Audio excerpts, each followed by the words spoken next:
Happy Friday! So remember yesterday the cowardly lion fell asleep in the field of poppies and they used the mice to help get him out of the field. It was some time before the cowardly lion awakened, but when he did, he was very glad to find himself alive. Now we must journey on to the Emerald City, said Dorothy. The country was beautiful and now green fences lined the road. Surely we are getting near the Emerald City, said Dorothy. Yes, answered the Scarecrow. Everything is green here, while in the country of the Munchkins, blue was the favorite color. They spent the night with a farm family. The next morning they started out early and soon saw a beautiful green glow in the sky ahead. Yet it was afternoon before they came to the great green wall that surrounded the city.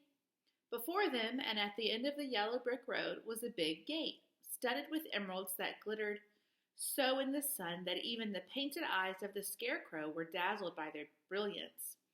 There was a bell beside the gate, and Dorothy pushed the button. The big gate swung slowly open, and they found themselves in a high arched room, the walls of which glistened with countless emeralds. Before them stood a little man about the same size as the Munchkins.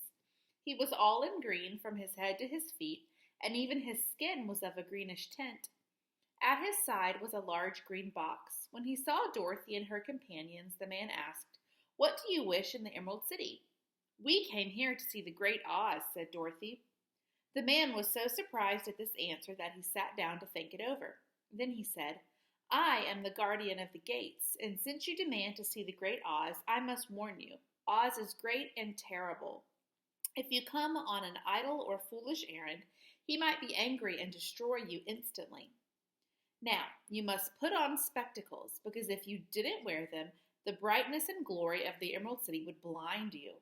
They're locked on, for Oz has so ordered it. I have the only key that will unlock them." He opened the big box, which was filled with spectacles of every size and shape. All of them had green glass in them. The guardian found a pair that would just fit Dorothy and put them over her eyes. 2 golden bands fastened them around the back of her head, where they were locked on with a little key that was at the end of a chain the guardian wore around his neck. Then he fitted spectacles on the others, and even on little Toto. All were locked with the key. The guardian put on his own glasses, took a big golden key from a peg on the wall, and opened the gate to the Emerald City.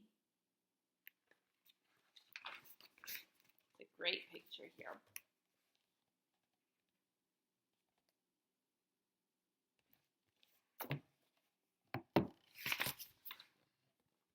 Dorothy and her friends were dazzled by the brilliance of the wonderful city. The houses and streets were all green marble, studded with emeralds.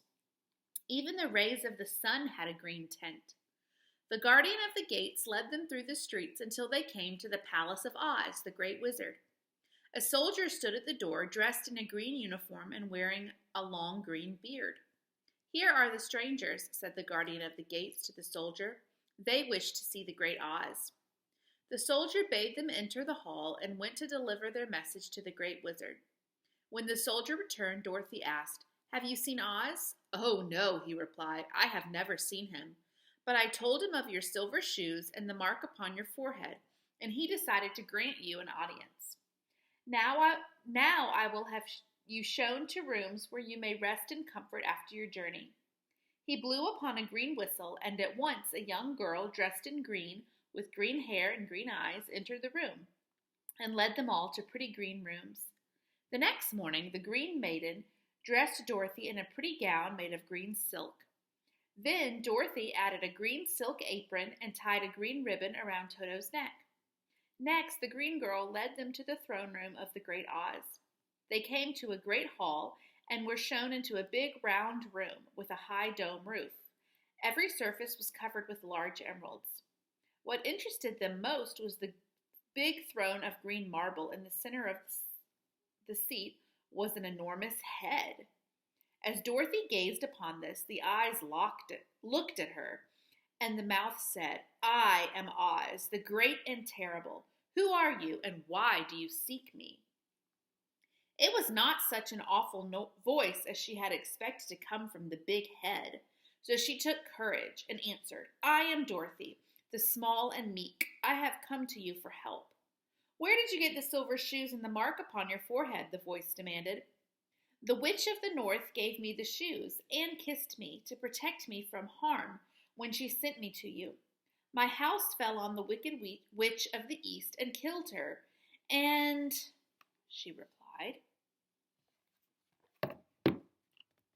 Ooh, another great picture.